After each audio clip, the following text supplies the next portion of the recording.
এক মিনিটে আজকের ১৯ জানুয়ারি পশ্চিমবঙ্গ ও ভারতের শীর্ষ ১১টি খবর সংক্ষেপে। পশ্চিমবঙ্গের খবর।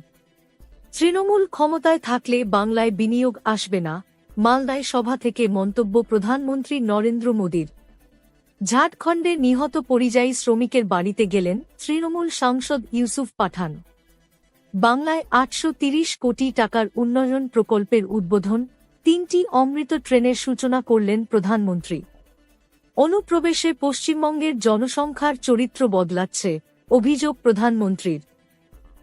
সংবিধান রক্ষার আহ্বান জানিয়ে সুপ্রিম কোর্টের বিচারপতিদের অনুরোধ মুখ্যমন্ত্রী মমতা বন্দ্যোপাধ্যায়ের।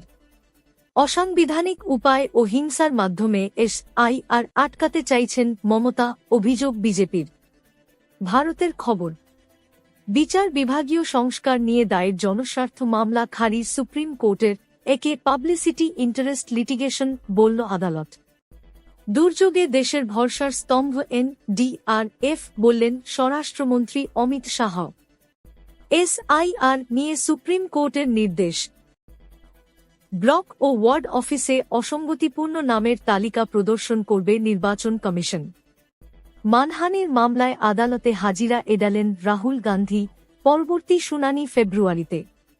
সোফিয়া কুরেশি প্রসঙ্গে মন্তব্য, মামলা চালাতে অনুমোদনের জন্য ২ সপ্তাহ সময় দিল সুপ্রিম কোর্ট। আজকের tips. Disclaimer, this is for educational purposes only. 12 রাশি, লাকি ডে ইঙ্গিত। মেষ মঙ্গলবার, বৃষ শুক্রবার, মিথুন বুধবার, কর্কট সোমবার, সিংহ রবিবার, কন্যা বুধবার, তুলা শুক্রবার, বৃশ্চিক মঙ্গলবার, ধনু বৃহস্পতিবার, মকর শনিবার, কুম্ভ শনিবার, মীন বৃহস্পতিবার। আপনি প্রতিদিন রবিবার ছাড়া রাত ৯ থেকে ১০ পর্যন্ত এই খবরটি পাবেন।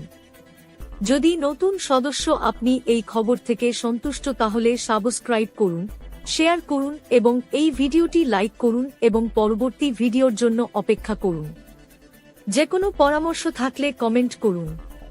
Facebook, Twitter, Instagram, YouTube, WhatsApp, Telegram, website আমাদের অনুসরণ করুন। দেখার জন্য ধন্যবাদ। শ্রীরামপুর টিভিতে স্বাগতম। এটি আজ কি বাত বাংলা ইউনিট।